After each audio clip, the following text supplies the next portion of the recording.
All right, welcome back to ABA exam review and our continuation of our 5th BCBA practice exam. We're almost done. We have 2 videos left, and then we will send out this exam to all those who have already purchased the pack or the practice exams.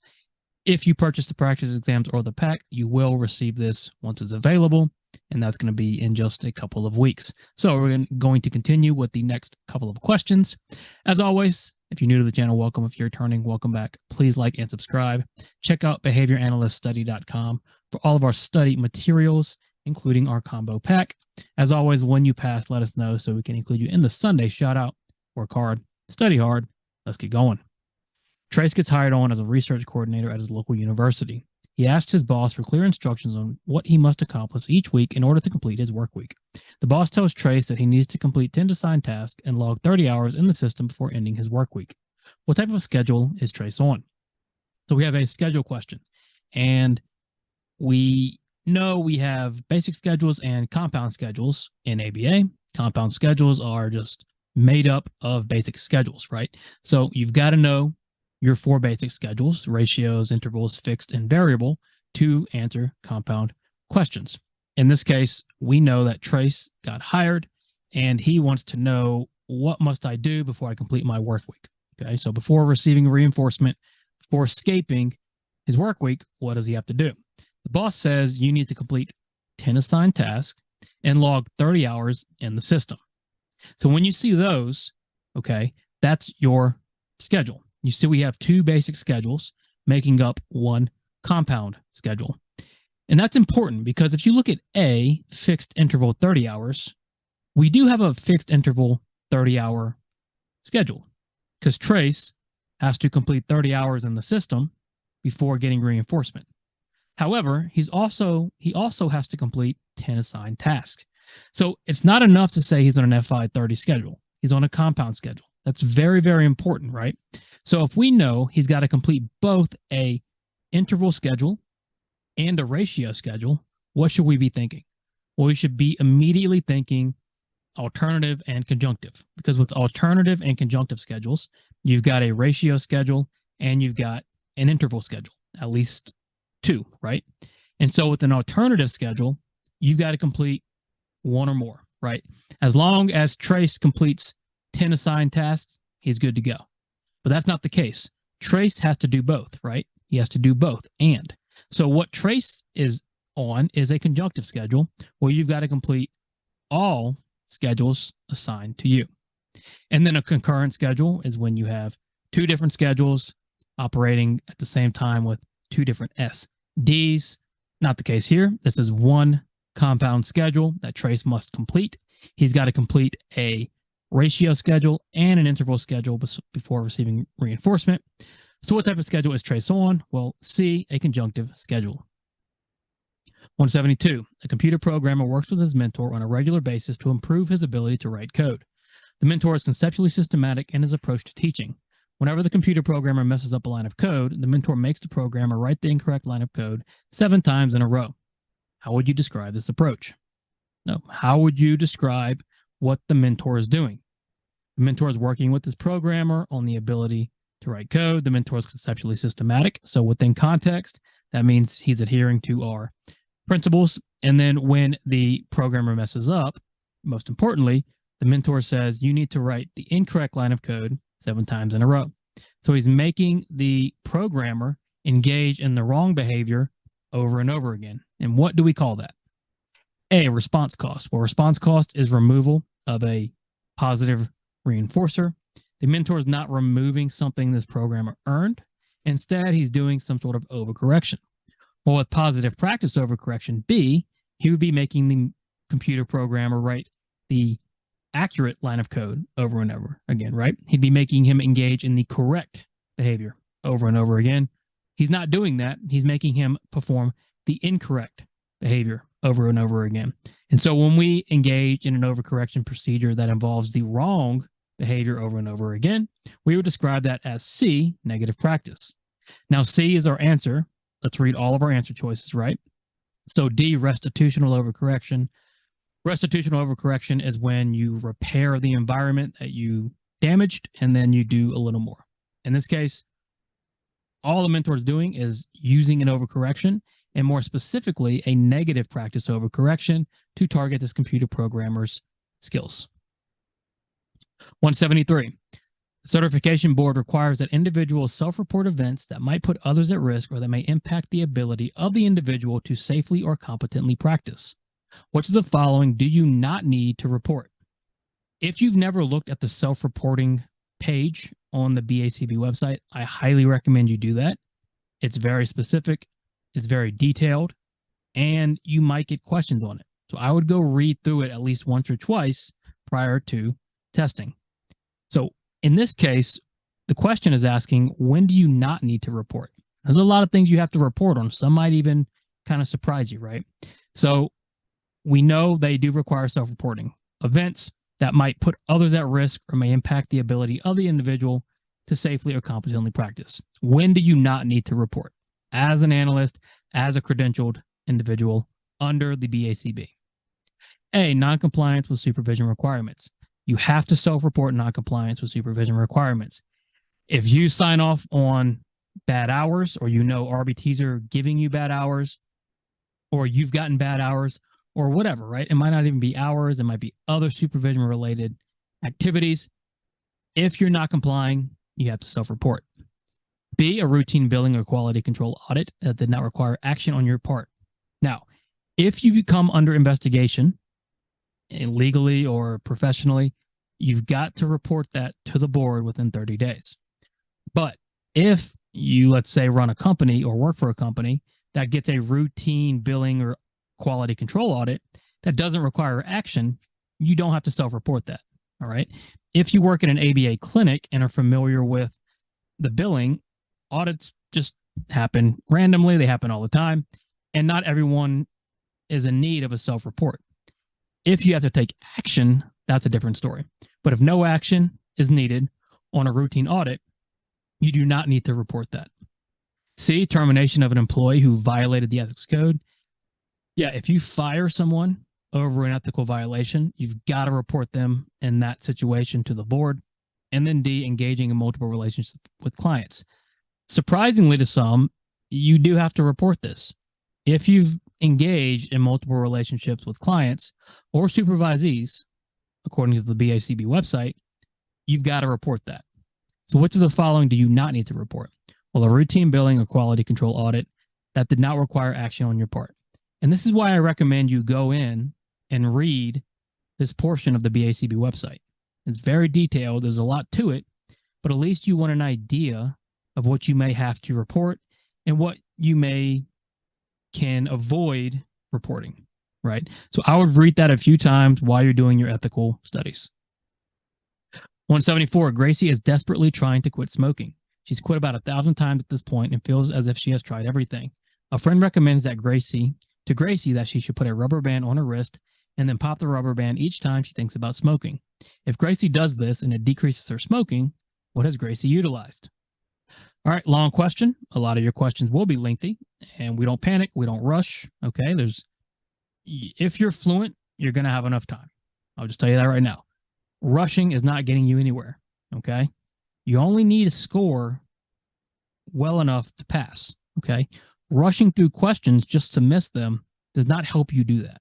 So let's slow down. Let's understand the question. We're looking at Gracie, and what's important is this last piece. What Gracie is doing has decreased her smoking. Okay. Now, if you decrease a behavior, what should you automatically consider? Well, you should automatically consider punishment or extinction, right? Because those are our principles that work to decrease behavior. So immediately we need to be thinking punishment or extinction. So what is Gracie doing, right? Well, Gracie wants to quit smoking, okay? And her friend says, put a rubber band on your wrist and pop a rubber band each time she thinks about smoking. So the behavior really is she's thinking about smoking, okay? And this is saying it's decreasing her smoking. Now, we've got to go with what the information says, right? And since it's decreasing her behavior, okay, we can still say, right, Gracie's behavior is being punished. It's not extinction because reinforcement's not being withheld. Because what is Gracie doing? Well, she's popping this rubber band each time she thinks about smoking. So she's adding this stimulus to the environment, to the situation, which is decreasing her behavior. So positive punishment. You see how we start to slowly build up to what we're looking at? Now, as you get good at this and you do more and more, you're going to get there very, very quickly. In the beginning, though, or if you struggle with these type of questions, break it down like that. Okay, we're decreasing smoking. Is it punishment? Is extinction? What are we looking at here? Well, Gracie's popping her rubber band. Okay, she's adding something positive to the equation, is decreasing her behavior, punishment. And then we have to answer, is it socially mediated or automatic? Well, automatic is kind of the same thing as alone, and not necessarily, because automatic behavior can happen around others, but automatic essentially just means you administer your own consequence. There's nobody else involved. And is anybody else involved in Gracie popping the rubber band? Well, her friend told her about it, but her friend is not the one popping the rubber band. Gracie is. So Gracie is administering the consequence to herself, making this automatic. So Gracie is administering the consequence to herself, so it's automatic. She's adding to the equation, so it's positive, and she's decreasing her behavior, punishment. Now, it's worded a little funny because the behavior we're looking at is thinking about smoking, and it says it's decreasing her smoking, but we've got to work with the information given, and we've got to work with our answer choices. And the best answer choice is automatic positive punishment. Deprivation of a reinforcer would most likely have what type of effect for your client? Now, whenever you think deprivation, or if you think satiation, immediately you should consider motivating operations. What effect is this going to have on your MOs? And MOs do what? MOs establish and abolish. They evoke and abate. So they increase the value of consequences and decrease the value of consequences, and then they temporarily change behavior. If I'm depriving you of a reinforcer, meaning withholding that reinforcer, what's going to happen to the value of that reinforcer? Well, it's going to increase.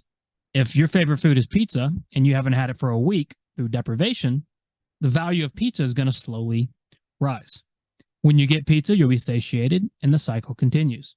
So if you're deprived of something and the value is increased, how's your behavior going to change? Well, you're going to work to gain that thing you're deprived of. So what effect is deprivation going to have for a client? A, an increase in value for the reinforcer, so an establishing operation, yes, and an increase in behavior to gain the reinforcer, an evocative effect. Yes, A looks pretty good. What about B? A decrease in value for the reinforcer.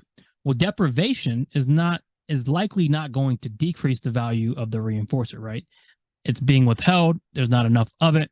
It's very unlikely that the value is going to decrease because of deprivation. C, an increase in value for the reinforcer, okay, and a decrease in behavior to gain the reinforcer.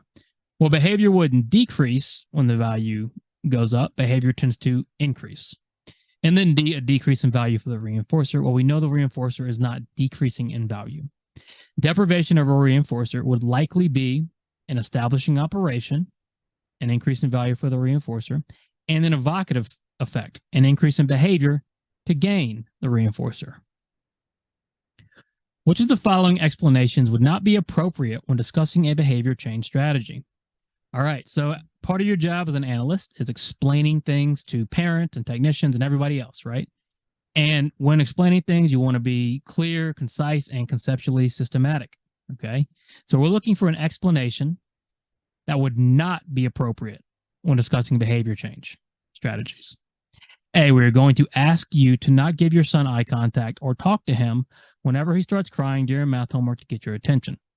Well, this seems okay, right? From our perspective, looks like attention-seeking behavior, and the analyst is simply saying, don't give them attention. A seems okay. B, whenever Gary tries to gain control of the situation, you will implement extinction. Now, what's the problem here? What does it mean that Gary's trying to gain control? Control is not a function. Control isn't defined in the situation. Telling somebody that, what does that look like? What do you mean by that? B is not a good way to explain your behavior change strategy because control is extremely subjective. C, Jean displays that behavior in a variety of situations, so we believe the function is automatic. Okay, good enough, right? We're declaring a function and given a reason. And then D, every 5 minutes, I want you to give Tom a sticker, even if he is sitting in a seat and not on the floor. Very specific. All you got to do is follow this time limit and very specific behavior, right? Sitting in seat versus on the floor. So the worst explanation given these 4 is B. Whenever Gary tries to gain control of the situation, you will implement extinction. Well, control, what does that mean? I need a better definition. I need a better function. Control isn't a function. Control is not a definition. It's subjective. There's a lot of things wrong with telling somebody when Gary's trying to get control, you do this, because control looks different to everybody. And then 177, you've been working on helping a client learn to prepare scrambled eggs independently. They've been making steady progress and actually prepared 2 eggs without your help yesterday. Today, they showed signs of struggle when cracking the egg, so their dad walked over and talked the client through how to crack the egg. Now, the client stops when it is time to crack the egg and searches for their dad. What most likely happened? All right, it's a mouthful, a lot of questions. Let's look at it. You are working on a client to learn to prepare scrambled eggs independently. They've been making progress and did it. So they're able to do it, right? They prepared 2 eggs yesterday without your help. Great. Today, however, they started to struggle when cracking the egg, a step in the chain. So dad walked over and talked the client through how to crack the egg, giving verbal prompts. Now the client stops when it is time to crack the egg and searches for their dad. So what has happened? Well, the client, instead of independently going through this and letting the natural sequence signal the continuation, the dad has now become part of that chain. And the dad walking and talking to the client through the cracking the egg is now the SD, because it's a prompt. A prompt becomes a temporary SD. So what most likely happened? A, the client is engaging in avoidance behavior relative to cracking the eggs. Well, probably not, because they were able to do it yesterday. It doesn't seem the issue is with necessarily engaging in the behavior. The problem is the dad has now put himself into this behavior chain. So B, the client has become dependent on prompts, is much more likely the answer, and that's an issue. C, the client is regressing. Well, we would never describe it as regressing. Regressing is not conceptually systematic. It's not a technical term. So the problem is dad walked over, interjected, became part of the behavior chain, is now a temporary SD as a prompt. We've got to remove dad from the equation because the client has become dependent on prompts. Thanks for watching. We're going to finish up Exam 5 next week. Check out behavioranalyststudy.com for all of our study materials. Work hard, study hard. See you soon.